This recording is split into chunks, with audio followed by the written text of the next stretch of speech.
¿Qué parte no entendiste? El programa que te acerca a la información que buscas para sentirte bien, música y buena onda para escuchar y compartir. Martes, de 20 a 21 por la 90.7.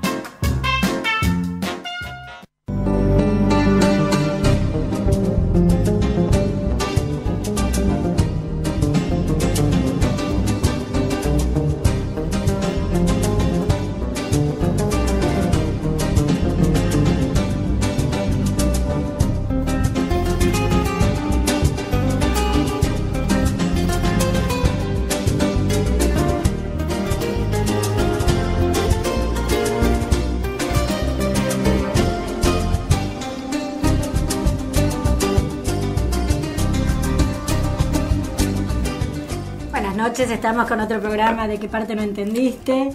Hola Amalia. Hola, buenas noches Silvia, ¿cómo te va? Amalia Barcán, Silvia Clayban. Estamos acá en otro programa. Las líneas son 4. Chao, nos saluda Javier que se está yendo. 4139-5684 para dejar mensajes. 4139-5689 para salir al aire. Y por Facebook, ¿qué parte no entendiste? Con signo de interrogación, acordate al final. ¿Qué tal, Amalia? No, nosotros nos acordamos. A veces nos acordamos, a veces no, y entonces no entramos a nuestra página. Bueno, esta semana, esta semana un poco rara, no sé, rara. Por el clima, por las cosas que pasan. El clima me afectó. ¿Qué podemos contar de noticias? Bueno, ganó Maduro en Venezuela. Uh-huh. Hablamos de corrupción en la Argentina. Nada nuevo, ¿no? Para nosotros. Hay una denuncia, vamos a ver qué va pasando. Por ahora no se sabe demasiado. Protesta de los docentes, en apoyo a los docentes de Neuquén. Hoy hubo en Callao de Corrientes. El atentado en Estados Unidos. El atentado en la maratón de Estados Unidos, una pena, varios heridos y algunos muertos. Tampoco se sabe demasiado qué pasó, ¿no? No, hasta ahora como no está esclarecido la situación. Y bueno, las cosas cotidianas de todos los días de nuestro país, que ya las conocemos casi todos. Y hoy, con invitadas, un tema difícil, interesante, difícil de tratar, diría yo, porque a mucha gente le cuesta escuchar estas cosas, ¿no? O cree que no pasan, y la verdad es que pasan a veces muy seguido, más de lo que nosotros queremos. Podemos decir cuál es el tema, porque si no... Vamos a decir cuál es el tema. Primero, el tema de hoy es noviazgos violentos y abuso familiar, abuso sexual infantil, infanto-juvenil podríamos decir. Familiar. Y para hablar de este tema estamos con dos personas que trabajan hace mucho en él. La doctora Sandra Mallirena. Hola Sandra. Hola, buenas noches. Gracias por acompañarnos esta noche. Un gusto. La doctora es especialista en ginecología infanto-juvenil, sexóloga, y pertenece a la Sociedad de Ginecología Infanto-Juvenil. De Infanto-Juvenil. Y la licenciada en Trabajo Social, colega, que es un placer tenerla, Natalia Proto. Hola, ¿qué tal? Hola, Natalia. ¿Cómo te va? ¿Que juntas muy están bien en un servicio? Sí. ¿En un equipo? Trabajamos juntas en el equipo de vulnerabilidad infanto-juvenil del Hospital Teodoro Álvarez. Bueno, buenas noches. Nada de acá de tenerlas con nosotros. Qué tema, ¿no? Qué tema para poder conceptualizar, por un lado. A veces la misma gente, las mismas personas no saben cómo mensurar, ¿no? Cómo cuantificar, cuál es el límite o cuál es la mínima, cuál es el techo, cuál es la base para hablar de abuso, ¿no? ¿Cómo lo piensan ustedes? Bueno, el tema del abuso sexual infantil es un tema claro, porque cualquier circunstancia o situación donde haya una asimetría de poder o una diferencia de edad que sobrepase los juegos sexuales normales que ocurren en los niños de la misma edad es considerado un abuso sexual. Es decir, cualquier menor que esté sometido a algún juego o alguna situación sexuada por parte de una persona que tenga más de 4 o 5 años o de un adulto, eso ya se considera un abuso sexual y un delito, obviamente. Distinto es el caso de las personas adultas, ahí donde está el límite, ¿no? Y esto va al tema que plantearon al comienzo, que es el de los noviazgos violentos. ¿Dónde está el límite de cuando una relación sexual no es del todo consensuada y una mujer se ve sometida a la presión que puede ejercer el hombre o la pareja en esta cuestión de asimetría de poder y sentir vulnerados sus derechos sexuales o sus deseos de tener o no ganas de tener un encuentro con un hombre? Así que ahí es donde por ahí es más difuso el límite. En los niños es bastante claro y contundente, y no se nos queremos volverlo a repetir, Sandra, es interesante. Sí. ¿Dónde está el límite de los niños? Los niños, cualquier situación de juego sexuado o relación sexual o contacto sexual, toqueteo, muestra de material, video pornográfico, visualización de cualquier situación donde exista material sexual a un niño por alguna persona adulta o algún otro menor que lo supere en 4 años de diferencia de edad, eso es considerado un abuso sexual. No entran dentro de esta categoría los juegos sexuales de los niños entre pares. Por ejemplo, el famoso juego al doctor, que todos hemos jugado alguna vez en la vida. Que está bueno que lo aclares, porque por ahí la mamá ve jugando al doctor, a su hijita, exacto, con un vecinito de la misma edad o 2 años más grande, 2 o 3 años más grande, exactamente. Y simplemente esos son juegos exploratorios, de descubrimiento, que bueno, que en la humanidad pasa y a todos nos ha pasado. Ahora, cuando ya la situación se ejerce dentro de este sistema de asimetría de poderes y donde hay un contenido sexuado, erotizado, que no condice con el desarrollo psicológico del niño, ahí ya estamos hablando de que se les están vulnerando los derechos al niño y estamos frente a un delito. Lo mismo traería para vos, creo que algo dijiste de video, filmaciones. Sí, mostrarle a un niño material pornográfico, que visite páginas web o que esté sometido a la exposición a material erótico de una carga que el niño no la puede manejar por su desarrollo psicológico. Y hablabas de diferencia de 4 años, ya está como estipulado. Eso es lo que dice la ley. Digamos. Nosotros acá con Natalia hemos tenido varios casos donde se nos presentan, y cada vez más, esto es algo que estamos viendo con mucha frecuencia, la presencia de abuso sexual por parte de menores, de menores de 18 años a niños pequeños. Donde, por ejemplo, uno dice, bueno, hay un abuso entre un niño de 14 y una nena de 8 años. Y uno dice, son 2 niños. Bueno, entra dentro de la categoría del abuso porque hay una asimetría de poder y de condición de desarrollo psicológico. Pero el de 14 también es un niño que está vulnerado de alguna manera. Y también es víctima de alguna situación de violencia en otra circunstancia. Entonces, lo que tratamos de hacer siempre desde el equipo es no perder la mirada de que son niños. Y tratar, exactamente, y tratar de, si bien uno toma el caso como una situación delictiva, fuera de lugar, el tratamiento debe hacerse en los dos aspectos. El niño abusador de 13, 14 años o menor también está siendo víctima de algo. Y hay algo que los que trabajamos en el tema siempre decimos, ¿no? El adulto que es abusador o violador tiene muy poca chance de tratamiento.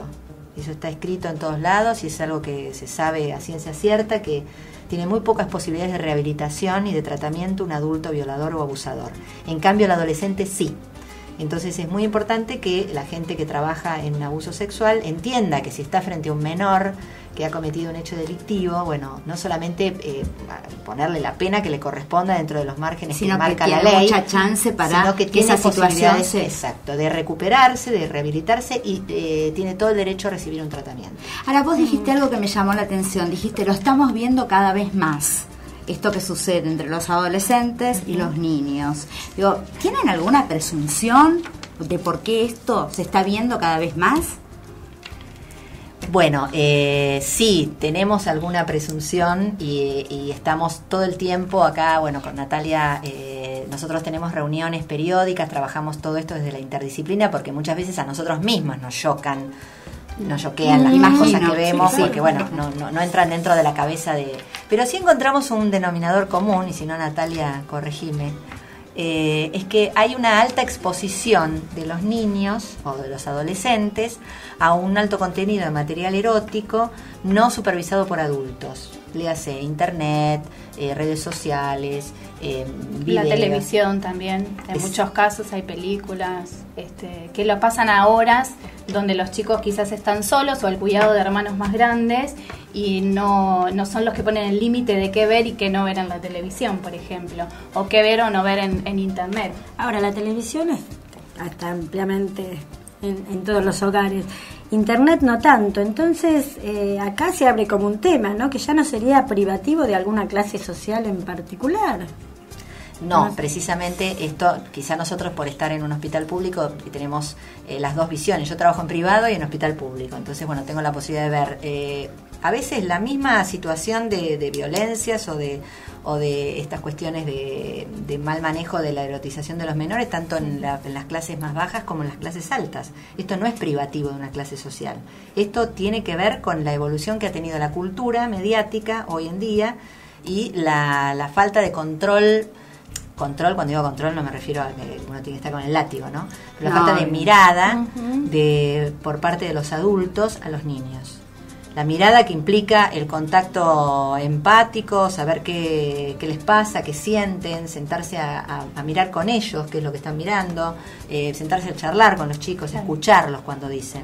No pensar que porque saben manejar bien internet o conocen más de tecnología que los adultos, no necesitan más supervisión, digamos, justamente porque pueden acceder a muchos más lugares que a uno se le puede ocurrir. Una son los conocimientos tecnológicos y otra es la cuestión evolutiva. Hay una tendencia que tenemos los que pasamos una determinada edad y que creemos que porque ellos manejan tecnología, que nosotros es ciencia ficción, ya saben todo, como decía Natalia, y en realidad tienen las mismas dificultades de entendimiento o los mismos procesos evolutivos que cualquier humano de 14, 13, 12 años a lo largo de toda la historia. Es interesante esto de que, porque aprenden y saben de tecnología, porque los niños y los adolescentes, y un poquito más grandes también, han nacido con la tecnología, ahí la manejan cotidianamente y perfectamente. Son ellos lo que nos enseñan a nosotros. Pero cuántas cosas, me quedo pensando, tenemos que enseñarle los padres a los niños y que a veces se nos escapan. Bueno, pensando en esto que decís vos, ellos saben. ¿No hay algo que los padres tenemos el deber moral de enseñarles a los hijos, que son los valores. Los valores creo que son los elementos básicos que construyen una sociedad. Vos arrancaste el programa hablando de lo que pasa, la elección en Venezuela, el problema del dinero. Abajo de todo eso hay una palabra que es la corrupción, la falta de confianza. Esos son valores que están muy instalados en esta... y no digo solamente en nuestro país, en el mundo. Es como que se ha perdido la jerarquización de valores que tienen que apuntar a la honestidad, al amor, a la solidaridad, a cuestiones que al respeto, a la confianza, que parecería ser, uno habla de esto y dice, ay, sos muy naif o no estás, ¿de qué estás hablando? Y en realidad no estamos viendo las consecuencias que está teniendo no jerarquizar valores de importancia en los niños y en los jóvenes, que es lo que se vuelve en la sociedad actual. Bien. Interesante. ¿Han aumentado los parámetros sociales en relación a esto? ¿Ustedes ven algún cambio? ¿A qué te referís cuando decís parámetros sociales? Bueno, uno podría pensar que con esto que decís estás hablando un poco de la globalización, ¿no? Sí, yo creo que es el gran mal que tenemos los humanos en los últimos años es la globalización y el capitalismo. No, quizás no saber manejarlo. Todavía es algo muy nuevo, muy reciente y no sabemos cómo ir manejando toda esa información que podemos encontrar en cualquier lado, digamos, porque podemos entrar en internet y buscar cosas de cualquier otro país y bueno, quizás a lo mejor eso todavía no sabemos cómo manejar tanta información. La evolución de que produce la red y la network en general es altamente productiva y el desarrollo tecnológico es maravilloso. Fantástico. El tema es aprender a usar los recursos y dosificarlos. Esto es lo mismo que el agua, por ejemplo. Si yo siempre digo a los chicos, si vos te vas a bañar, abrís la ducha y esperás que el agua salga mientras te peinás, te lavás los dientes. No, abrís, te metés abajo del agua.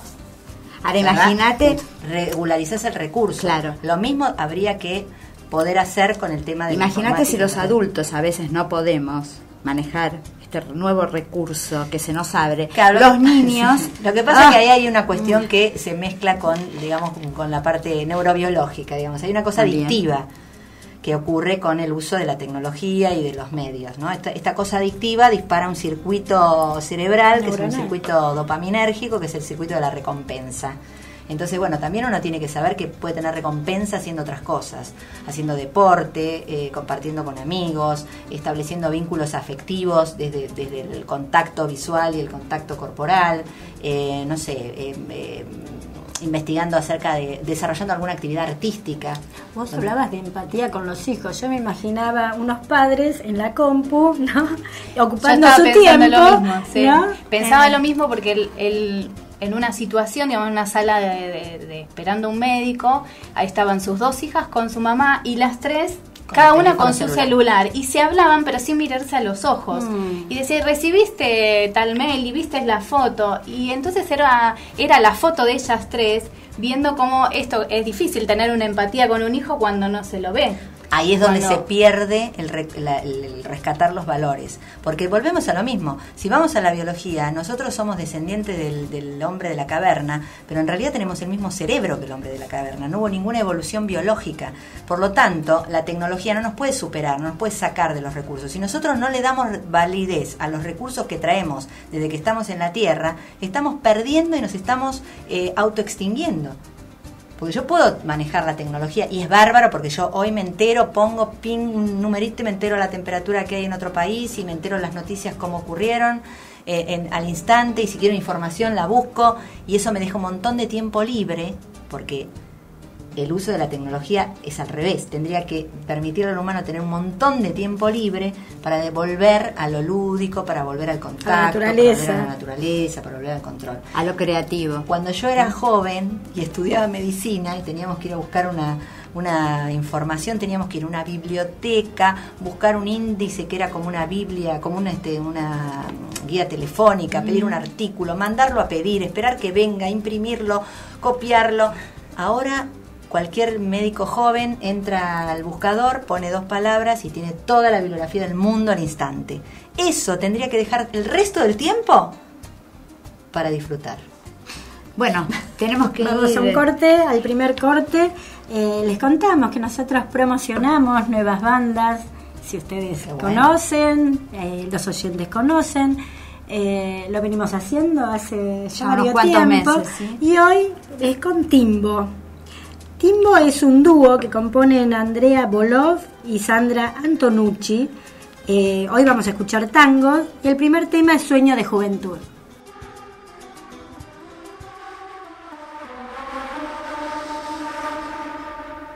Sufres porque me aleja la fe de un mañana que busco afanoso tan solo por ti. Y es un collar de estrellas que tibio dejarán tus ojos hermosos llorándome así. Sueño de juventud que muere en tu adiós, tímida remembranza que añoraré, canto de una esperanza que ambicioné, acariciando tu alma en mi soledad. Mi pobre corazón no sabe pensar, y al ver que lo alejan de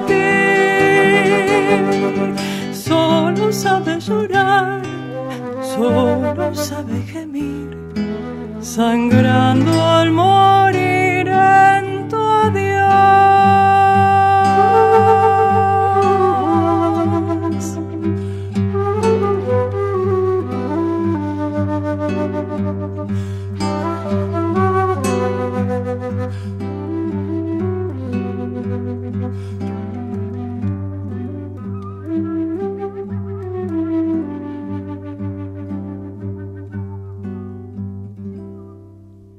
Lírico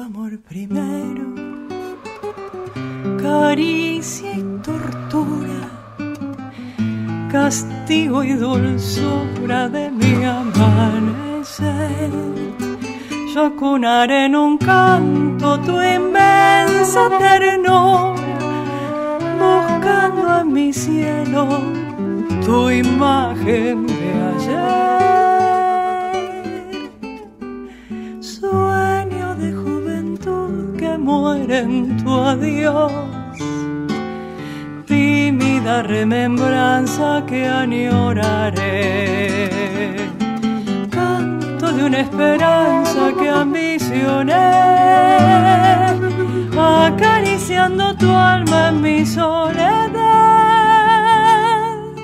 Mi pobre corazón no sabe pensar, y al ver que lo alejan de ti, solo sabe llorar, solo sabe gemir, sangrando al morir en tu adiós.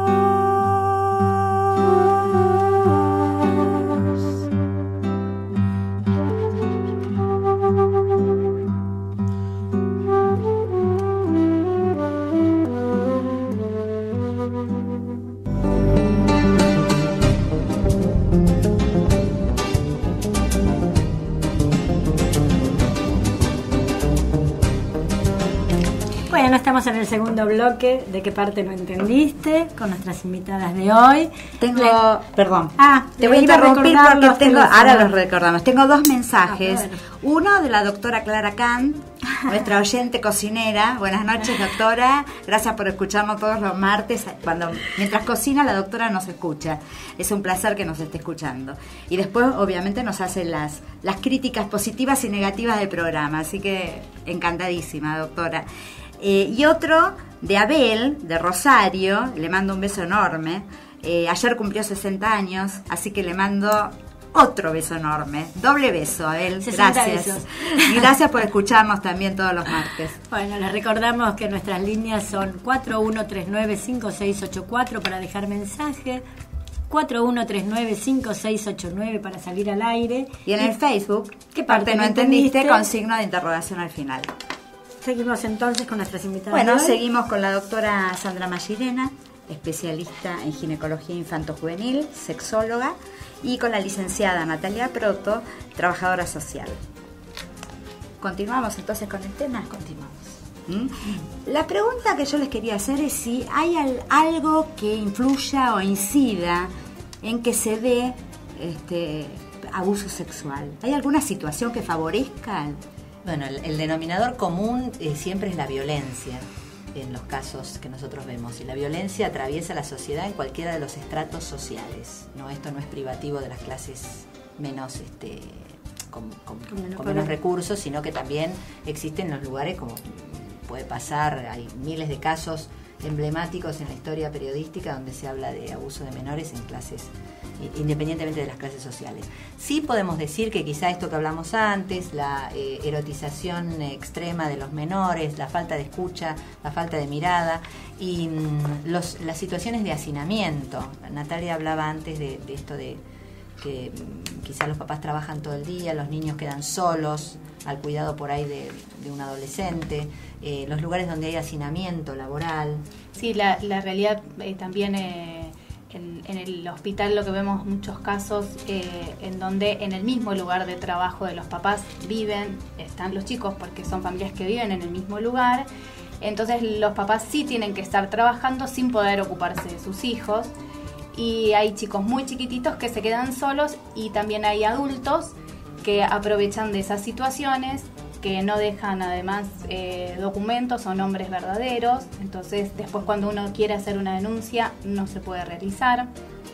Entonces bueno, son cosas que hay que tener en cuenta a estos padres, que sí tienen que trabajar porque es una realidad social y económica, pero bueno, tratar de buscar algunas formas de cuidado para estos chicos, para que no queden solos, porque hablamos de chicos muy chiquititos, de meses, que quedan solos en la cuna y solo la mamá se acerca para alimentarlos. Bueno, es bien conocido que hay situaciones que prácticamente son de trabajo esclavo, donde no se cumplen las normativas de la ley de contrato de trabajo mínimas para que un trabajador pueda ejercer su labor dignamente, y esto hace que, como decía Natalia, los menores queden quizá dentro del mismo lugar donde trabajan los papás o las mamás, y quedan solos. En otros cuartos, digamos. En el mismo edificio, en la misma lugar habitacional, pero en condiciones de hacinamiento y de desprotección. Y por ahí quedan al cuidado de chicos adolescentes. De otros chicos, y además puede pasar cualquier persona y abusarse de esa situación o aprovechar la vulnerabilidad que los menores tienen, obviamente. Y sí, están indefensos, no pueden protegerse a sí mismos, así que necesitan justamente que los padres o los adultos en realidad responsables, en estos casos serían los responsables de las condiciones laborales en las que se pues establece. yo te iba a preguntar eso, ¿cómo empieza a circular la información? No, en realidad a nosotros nos llegan los casos, pero en realidad lo que acá no estamos viendo, que los lugares de trabajo esclavo tengan un límite y un control como uno esperaría que se tuviesen en la ciudad de Buenos Aires, por ejemplo, que es el ámbito donde nos movemos, como corresponde, ¿sí? Porque cualquiera que habilita un lugar de trabajo tiene que tener mínimo condiciones legales aprobadas, y el trabajador tiene que tener condiciones dignas de trabajo. Y eso no es responsabilidad de la gente que trabaja, del trabajador, eso es responsabilidad del empleador. No, pero también está bueno que la gente sepa que tiene esos derechos. Totalmente. Y que tiene que exigirlos. Y las mujeres tienen derecho, ¿sí? Las mujeres, bueno, o los hombres tienen derecho a tener una jornada de un tiempo limitado de trabajo que no sobrepase lo establecido por la ley, con sus horas de reposo, con sus horas para alimentarse, y los niños tienen que estar al cuidado de personas responsables.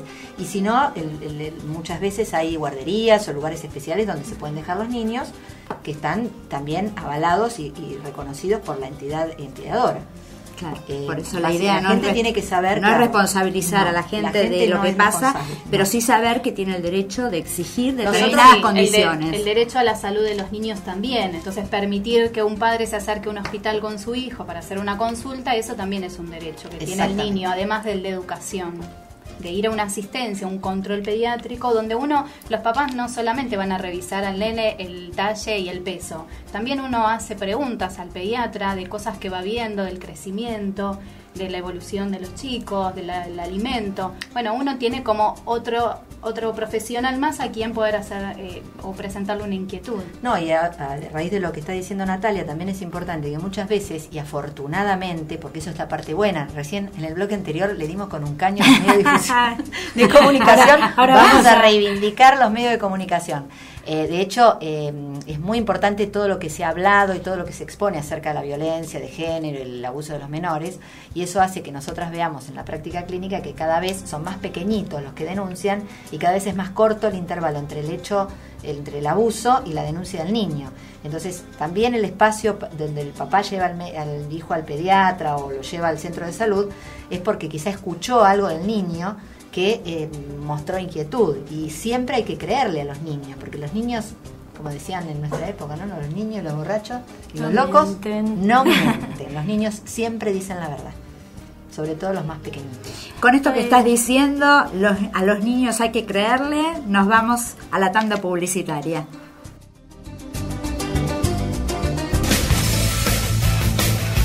Tus éxitos, disfrutalos. Tu radio te acompaña. FM Flores 90.7. Espacio publicitario. Yancanelo, el verdadero sabor de la aceituna. Tu negocio depende de tu decisión. Radio FM Flores. Ventas @radiofmflores.net. Impresión offset y formularios continuos. Facturas, tarjetas, volantes, etiquetas, catálogos. Equipo gráfico. Calidad, cumplimiento, buen precio. Facturas estándar en 24 horas. Solicite precio por email a presupuestos@equipográfico.com.ar. Todos los viernes a las 17, escucha Buenos Aires Tecnológica, el programa de la Universidad Tecnológica Nacional, Regional Buenos Aires, que ofrece soluciones a las pymes.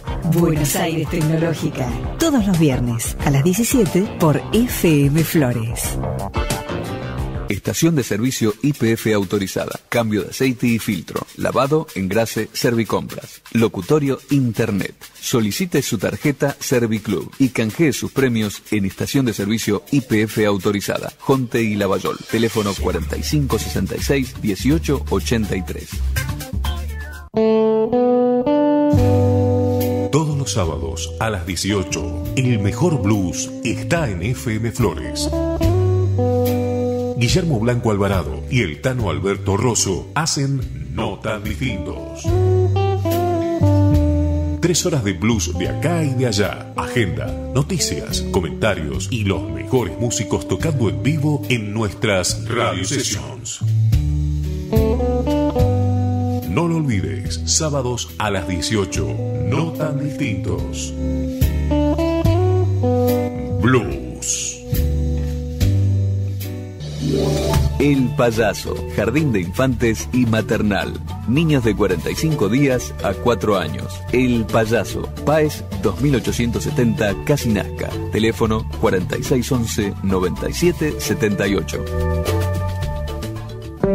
En Alra, usted es la prioridad. Grandes ventajas y bonificaciones. Su usado o plan de ahorro es efectivo. Alra Volkswagen. Avenida Juan B. Justo, 2611. Teléfono 4656-5700.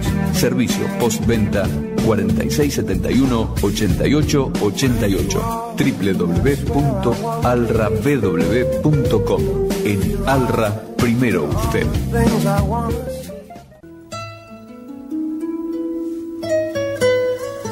Fin de espacio publicitario.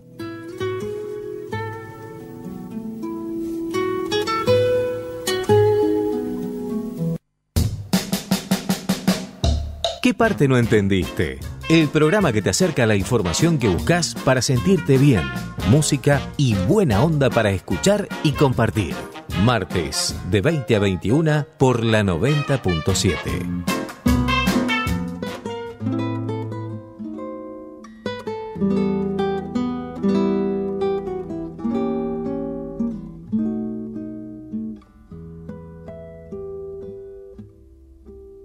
Te compré una tarde, paisaje lejano, el marco dorado y el tema otoñal. Te colgué en el muro frente a su retrato que ya no está más.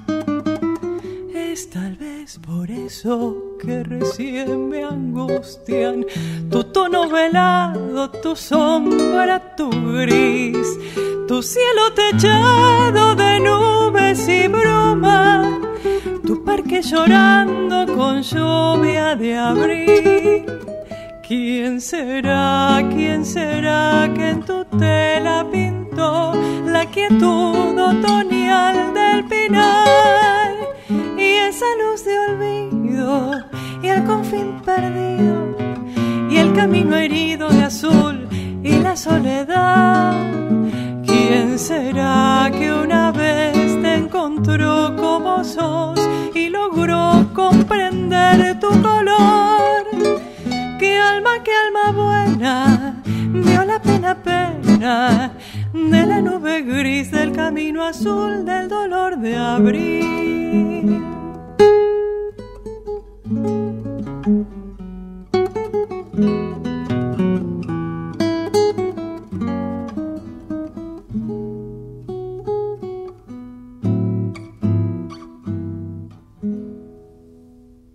Soledad de nadie, colgada del muro.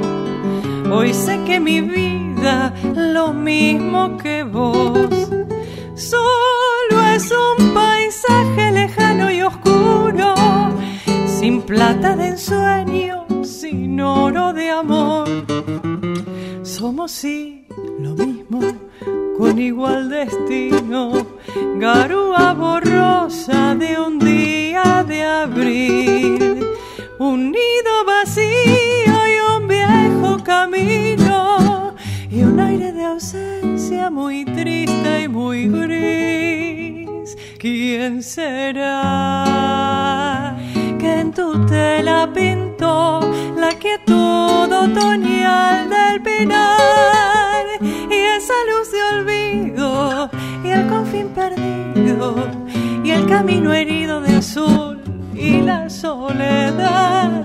¿Quién será que una vez te encontró como sos y logró comprender tu color? ¿Qué alma buena vio la pena de la nube gris del camino azul del dolor de abril?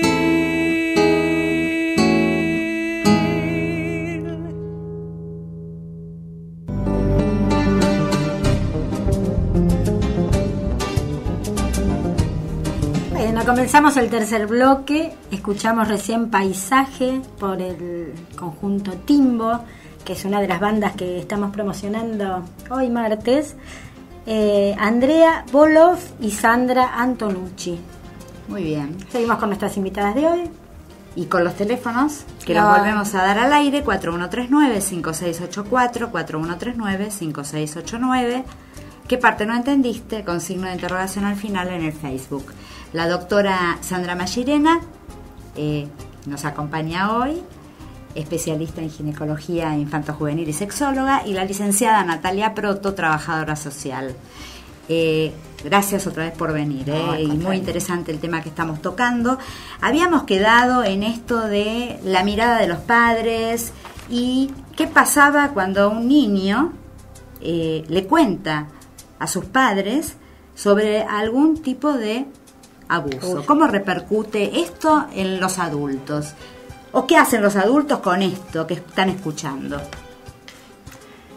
Bueno, primero, obviamente que esto genera mucha perplejidad. Hay adultos que no le creen a los niños, hay adultos que no escuchan o que les parece que es una carga emocional tan fuerte que muchas veces... Que reprimen creer, ¿no? Claro. Puede ser. Y otras veces, bueno, toman alguna conducta más proactiva de salir corriendo y buscar ayuda.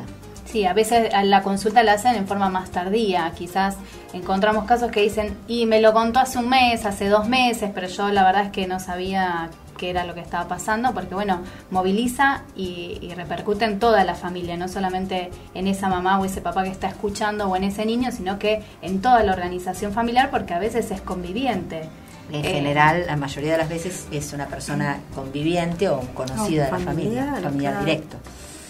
Entonces eso produce un impacto muy fuerte. Bueno, cuando es, por ejemplo, tuvimos casos de abuelitos o de tíos o de hermanos mayores o de primos y bueno, y a veces uno cree que bueno que es el padrastro, que no es el padre biológico, pero bueno, las estadísticas indican que el padre biológico también puede abusar de las niñas, y que el abuso no es solamente por parte de hombres a niñas, sino que también puede pasar que sean abusados niños varones. Si bien la estadística y la frecuencia es menor, pero hemos tenido también casos y el relato de cualquier niño que diga que algo le está pasando debe ser escuchado.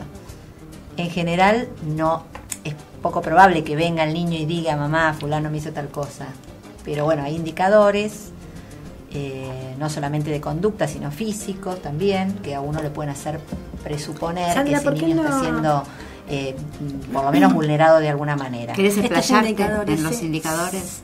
Algunos, bueno, sí. Los más comunes que pueden ser, los niños sobre todo más pequeños, los cambios en el ritmo del sueño, por ejemplo, los cambios en las regresiones en la conducta, por ejemplo, en un niño pequeño que ya controla esfínteres, dejó los pañales, bueno, que vuelva a hacerse pis en la cama o que no controle esfínteres, ayúdame Natalia. Que haya empezado a hablar y deje de hablar, por ejemplo, es otro indicador. Sí, que tenga conductas agresivas, que por ejemplo diga que no quiere ir a ver a alguna persona en particular. Exacto. O no quiere quedarse al cuidado de esa persona. Eso es bastante común de ver, que el niño insiste en no querer estar con una persona y bueno, y a veces no le creen. O cuando un niño no quiere ir a un jardín. Por ejemplo, que ¿no no es cierto? quiere ir a un jardín. Hemos conocido casos. Hay un caso mediático reciente del Jardín Tribilín, que había niños que no querían ir al jardín y sin embargo hubo papás que sin creerle a los niños llegaron hasta ponerle un iPhone en la mochila, es decir, exponer al niño para buscar la prueba sin creerle al niño que algo estaba pasando ahí. Bueno, ahí hay un típico caso de no escucha y de violencia en distintos aspectos en un medio donde teóricamente uno pensaría que no va a ocurrir esto. Claro, lo que nosotros siempre tratamos de que puedan observar los adultos, o por lo menos los cuidadores de estos chicos, es que hay relatos que hacen los chicos que no pueden saberlo por su edad, si no les pasó o no lo vieron. Entonces, un niño de 5 años, hay cosas que no puede decir, no puede nombrar, y bueno, y si está haciendo un relato que pareciera de una persona mucho más grande a su edad, es porque o le pasó o lo están exponiendo a una situación de abuso. Exactamente. Por ejemplo, lo que hablábamos antes de los juegos sexuales con los niños. Bueno, los niños pueden explorarse, mirarse, tocarse, pero si un niño le practica sexo oral a los genitales a otro niño, por más que sean de la misma edad, el adulto tiene que estar en alerta porque es una conducta que habitualmente el niño no conoce. Nadie habla de lo que Así no que de conoce, algún lado la sacó el niño, esa conducta. Totalmente. Y esa después, bueno, descripción, están claro. los indicadores físicos, que muchas veces hay niños que se enferman con frecuencia, tienen dolores de panza a repetición, o van mucho al médico, cefaleas, o dejan de comer. Son por ahí cuestiones que uno las puede encuadrar dentro de la consulta médica, pero en ese caso el pediatra o el médico debe estar alertado de que, bueno, algo está pasando. Ese niño es una forma que tiene de expresar algo que lo está poniendo en una situación de disconfort. Claro. Es decir que otra de las cosas que se me ocurre es cuando un chiquito se empieza a aislar, ¿no es cierto? Por ejemplo, o empieza a tener un interés o una curiosidad sexuada excesiva. Por ejemplo, un niño la masturbación es un comportamiento normal en los niños, pero quizá por ahí un niño que se masturba compulsivamente o que se expone sus genitales en público, o que muestra alguna conducta que, como decía recién Nati, no es acorde a la edad que tiene. ¿Qué hace un papá o una mamá o los cuidadores de los niños cuando observan estas conductas? Obviamente no siempre que aparecen estas conductas, aclarémoslo, porque si no los padres se van a poner en alerta y se van a horrorizar. O sea, los niños no siempre que aparecen estas conductas estamos hablando Tal de cual. Presunción, de abuso. ¿No es los cierto? niños, los bebés, cuando las mamás les sacan los pañales, se tocan los genitales normalmente. Sí, aclarémoslo porque si no la gente se empieza a asustar y no es así. Estamos hablando de cuando se dan estas cuando salen de lo normal, la mamá claro. se da cuenta cuando el niño tiene una conducta que no es la habitual. La mamá Por eso hablamos de la importancia de la mirada de los padres, de la empatía, ¿no es cierto? De estar en contacto con el niño, de conocer cuál es el lenguaje corporal. Los humanos tenemos el 70% de la comunicación en el humano es gestual, corporal, no es verbal. La palabra es una apoyatura que hacemos para entendernos mejor, pero el lenguaje gestual es lo más importante. Bien, por eso cuando una mamá o papá o los cuidadores tienen inquietud sobre esto, están sospechando, ¿qué deben hacer? ¿A dónde tienen que concurrir? ¿O a dónde pueden concurrir? Primero, creer que al niño le puede estar pasando algo. Y después el primer canal de comunicación es el pediatra, el médico de cabecera, el médico de confianza. Hoy por hoy se perdió el médico de familia, ¿no? Pero bueno, siempre hay un pediatra, Sí, también puede ser la escuela, porque no, las maestras también pasan mucho tiempo con los chicos y también pueden observar conductas distintas, cambios bruscos en lo cotidiano, de estar o más desconcentrados, o bueno, alguna cuestión que uno también puede acercarse al maestro y preguntar si no todo cambia. Sí, o al revés, ¿no? Por ahí todo esto empieza con un maestro que le llama la refiere atención. algún cambio. Sí, o a veces los chicos, claro, a veces los chicos toman como referente o a quien contarles lo que le pasó, alguien fuera de la familia, ¿no? Porque saben que siempre si alguien recibe un relato de un niño, aunque no sean los padres, los maestros o quien fuere, que recibe un relato de un niño que está denunciando alguna situación de esta, primero le tiene que creer. Claro. Y después se investigará y después se verá qué pasa, pero lo primero que tiene que hacer es creerle. Y después, bueno, los canales, ya cuando el caso está confirmado, existen lugares donde... Sí, que en realidad siempre se habla de presunción, porque la confirmación le corresponde a la justicia. Exactamente. Por ejemplo, desde el hospital lo que se da es asistencia a la víctima, a su familia, pero después va a continuar la vía judicial. Asistencia y orientación. Sí, Claro. los médicos no somos jueces, eso lo tienen que tener claro todos los médicos simplemente describimos lo que observamos y acompañamos el proceso. Ni los médicos, ni los licenciados en trabajo social, ni los psicólogos. Nosotros Aclaremos no que el hacemos equipo está... diagnóstico de certeza, salvo, bueno, hay indicadores, por ejemplo, una niña embarazada, o eso es un indicador Sí. de certeza, o No una queda violación, duda. lesiones que son contundentes, no queda duda. Pero el abuso sexual, en el 90% de los casos, no tiene lesiones. Y Sabiendo- eso no quiere decir que el niño no esté siendo violentado. Estamos abriendo otro tema que es la entrada a lo legal y esta diferenciación entre lo clínico, una observación clínica, y lo que podría ser una denuncia. Si están de acuerdo, vamos a un tema musical y después nos explayamos con estas cuestiones legales. Correcto. Lejana tierra mía, bajo tu cielo, quiero morirme un día con tu consuelo, y oír el canto de oro de tus campanas que siempre añoro. No sé si al contemplarte al regresar sabré reír o llorar. Silencio de mi aldea que solo quiebra la serenata de un ardiente romero bajo una dulce luna de plata. En un balcón florido se oye el murmullo de un juramento que la brisa llevó con el rumor de otras cuitas de amor. Siempre está el balcón con su flor y su sol. Tú no estás, faltas tú, mi amor.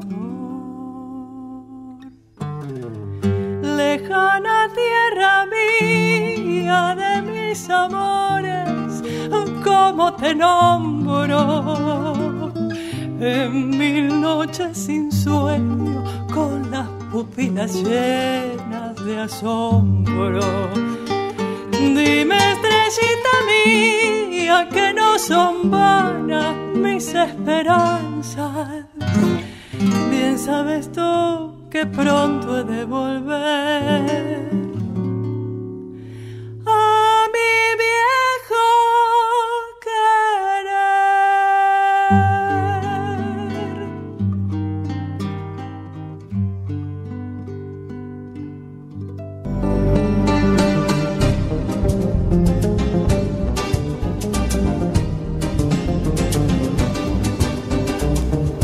Empezamos nuestro cuarto bloque. Qué rápido pasó. Siempre se pasa rapidísimo el programa. Escuchamos recién Lejana Tierra Mía por el dúo Timbol, compuesto por Andrea Bolov y Sandra Antonucci. Y continuamos con el tema de hoy, interesantísimo, con la doctora Magirena y la licenciada Proto. Mi apellido es Magirena. Magirena, es vasco, es Magirena. Magirena, muy bien. Y yo siempre te decía Magirena. Me dicen Margirena, cualquier cosa, pero es Magirena.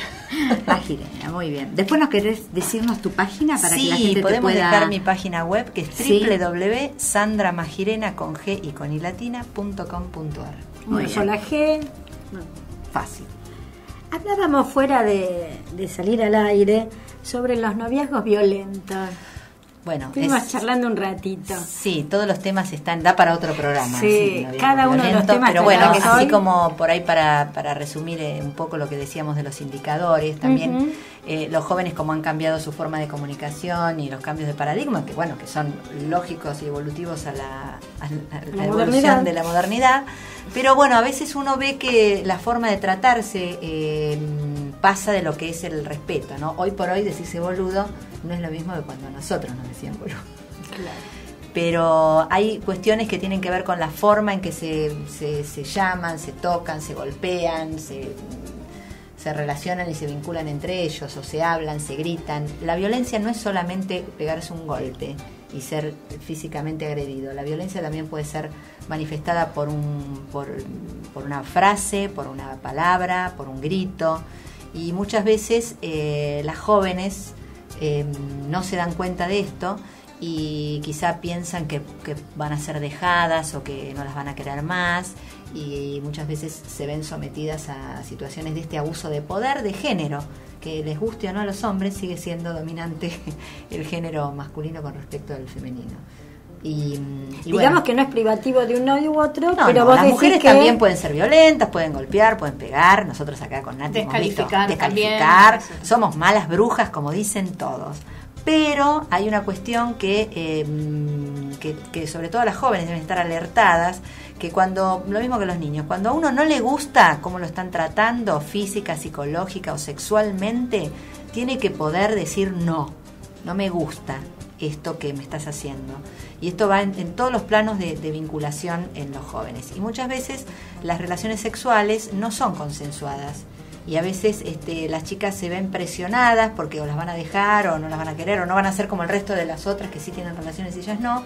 Y por ahí se ven sometidas a una situación que simplemente tendrían que decir que no. Es decir, alertar que los noviazgos violentos es algo que estamos viendo también con más frecuencia, cada vez más. Y bueno, y es el escalón inicial para la relación de la violencia doméstica posterior. Alertas entonces las chicas. Alerta a las chicas, atentas las chicas que pueden decir que no cuando algo no les gusta. Y los papás también, ¿no? Los de las papás chicas, también. los hermanos, los papás, los tíos. Atentos, si ven ¿no? alguna situación. También si un hombre ve una situación donde alguna mujer está siendo maltratada, violentada, también poner un límite a eso, ¿no? Porque y para el otro lado también, ojo. A veces nosotros podemos verlo también, mamás o mujeres que maltratan a sus hijos, bueno, y son mujeres y también son violentas.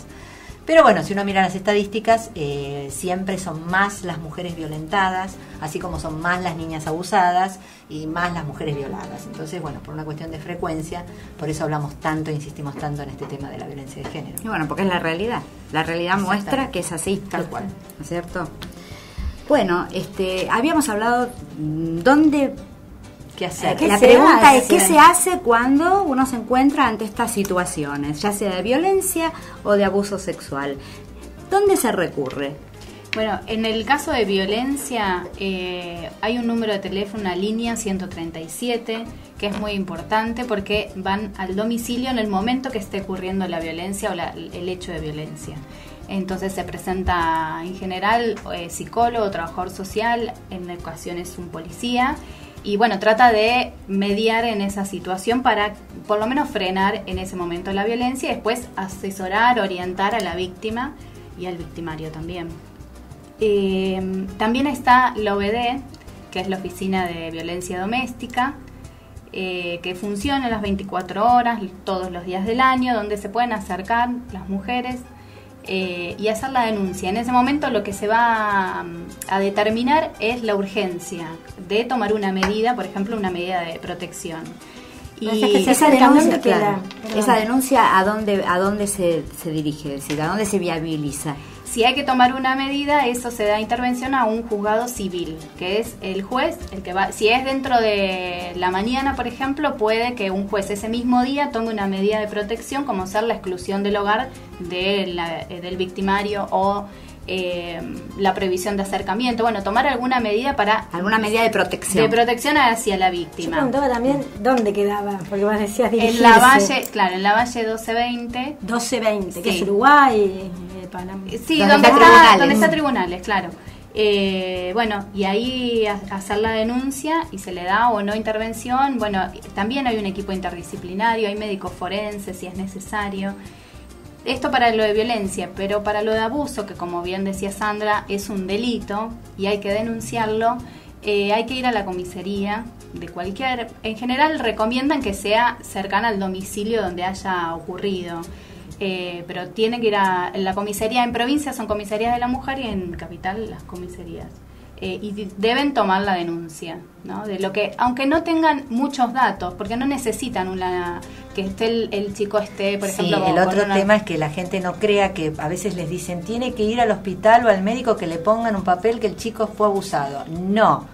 Si la mamá tiene una sospecha o el niño dijo algo, la policía tiene la obligación de tomar la denuncia. Cuando es un menor, la denuncia tiene que ser tomada. Sandra, ¿esto es así? Es así. Nosotros... Digo, es un derecho, es una obligación. Es un derecho que tienen las personas y los niños que están protegidos por la Convención de los Derechos del Niño, donde si en alguna situación puede haber una sospecha, no se necesita la comprobación del abuso. De eso después se dispara el operativo, viene al hospital. Ahí se da intervención a un juzgado de instrucción penal, digamos la causa penal por ser el delito, que va a ser el que va a investigar si ocurrió o no. Pero uno como adulto, como padre, tiene que hacer la denuncia y decir lo que sabe, lo que el niño relató. No necesita pruebas porque no es un juicio. Y la comisaría se la tiene que tomar. Es decir, que es un derecho y una obligación. Exactamente. De la misma manera que a veces van a alguna institución de salud, las mamás con los niños, y le dicen que no, que lo tiene que ver un especialista o que no lo pueden tomar porque no son... No, cualquier profesional de la salud está en condiciones de poder recibir a un menor, asistirlo, dar asistencia médica, y no va a ser la investigación esa persona, la va a hacer la justicia, pero sí orientar y asesorar a los adultos para que vayan a hacer la denuncia correspondiente. Los delitos de abuso sexual infantil no son de instancia privada. Esto quiere decir que uno tiene que hacer la denuncia por más que la mamá, el papá o quien sea no lo quiera hacer. Uno te referís a cualquier profesional de salud que atienda, o maestro, o docente, o persona que sepa y tome conocimiento de que un niño está siendo violentado o abusado. Distinto es en el caso de los adultos, una mujer violada o una mujer abusada o golpeada, lo que fuere. En instancia privada. Por más que sea mi vecina, mi prima, lo que fuere, esos son delitos de instancia privada. Usted es mayor de edad, hace lo que quiere. Pero en niños estoy hablando menores de 18 años, ¿sí? No son delitos de instancia privada. Sandra, ¿esto sería que es una obligación de la institución pública o privada hacer la denuncia? Es una obligación moral del profesional que asiste y que está en presencia de ese caso. Nosotros muchas veces recibimos los casos y asesoramos y acompañamos a los adultos responsables. Lo que corresponde es que la mamá, el papá o el adulto responsable haga la denuncia. Pero muchas veces se niegan a hacerla, igual con tienen temor de hacerla, ¿no es cierto? Con niños dentro de las instituciones públicas debemos comunicarnos con el Consejo de los Derechos de Niños, Niñas y Adolescentes del gobierno de la ciudad, que son quienes también van a decidir qué se debe hacer. Si el papá o la mamá no quiere hacer la denuncia, la hará el profesional que interviene o la hará el abogado que interviene, que es una línea como la 102 que tiene acceso cualquier persona, así como está la línea 137 para violencia, 102 es para niños cuando hay una situación de vulneración, y son abogados que en el momento pueden decidir qué es lo que debe realizarse con eso. Claro, y que acá es importante aclarar, Nati, para que la gente no se atemorice, que por ejemplo hacer intervenir al consejo es como una instancia intermedia de mediación para que no sea tan drástico. No es judicial, no es una medida judicial, claro. Entonces existe una instancia intermedia, así como la OBD para la oficina de violencia doméstica, para los casos de violencia doméstica existe el consejo de niños, niñas y adolescentes, que son una instancia intermedia antes de la judicialización. Pensaba que debe haber cierto temor a la represalia, ¿no? A esto que empezamos el programa diciendo cómo es cuantificable esto, si es mensurable. Hay que considerar que las mujeres víctimas de violencia doméstica, o los niños son niños y son vulnerables por el hecho de ser niños. Y las mujeres que son víctimas de violencia tienen una condición de vulnerabilidad también que las pone en un lugar de codependientes, donde creen que si van a denunciarlo o algo, siempre tienen la ilusión de que va a cambiar, y además creen que si lo denuncian o ponen de manifiesto esto, algo les va a pasar, o tienen temor a equivocarse. Bueno, y nosotros lo entendemos todo eso y trabajamos cotidianamente para evitar y empoderar a las mujeres que si están siendo víctimas de alguna situación que no les resulta agradable o placentera, se acerquen a los profesionales de confianza o a las comisarías o a los lugares que hay para que las mujeres, o al OBD, que no tengan miedo. De todos modos hay que aclarar, me parece, en este punto de que decís no tengan miedo, de que los que trabajamos con estos temas siempre tenemos en cuenta el derecho final a elegir de los adultos, no de los niños sí, y adolescentes, pero sí de los adultos. Tienen el derecho de poder elegir. Nosotros trabajamos, concientizamos, escuchamos, acompañamos. Sí, igual creo que los médicos tenemos que ser un poco más abiertos y por ahí animarnos a preguntar aunque no venga la demanda. Porque muchas veces la gente tiene tanto temor de hablarlo, se lo guarda y muchas veces esa consulta puede ser la apertura disparadora para entonces... Bueno, y puede ser la única, ¿no es cierto? En mucho tiempo, entonces hay que aprovecharla para todo, es decir, que la evaluación tiene que ser amplísima. Totalmente. Y trabajar en equipo, ¿no? Fundamentalmente. Estamos terminando el programa, les agradecemos muchísimo. No, gracias a ustedes. Muy interesante el tema. Muy lindo el programa, muy linda la música, quiero decir que me encantó el grupo Timbo. Bueno, Timbo. Queda abierto otro programa para hablar de noviazgos violentos. Yo creo que cada uno de los temas de hoy daba para un programa en sí, ¿no? Así que cuando quieran nuevamente las invitamos gracias por invitarnos y gracias a ustedes por venir, por tomarse el tiempo de acompañarnos en otro programa. ¿De qué parte no entendiste? Silvia, nos vemos el martes próximo. Y nos despedimos de Martín, que no le hemos saludado, Martín Mauriño en la operación técnica. Sueño con la ausencia y el olvido, restos de una antigua realidad, sobras de universo que he perdido. Pero tengo artistas que me cuentan al pasar todos los secretos en un guiño. Viajan por la noche, llegan y se van, sueñan a mi lado por soñar.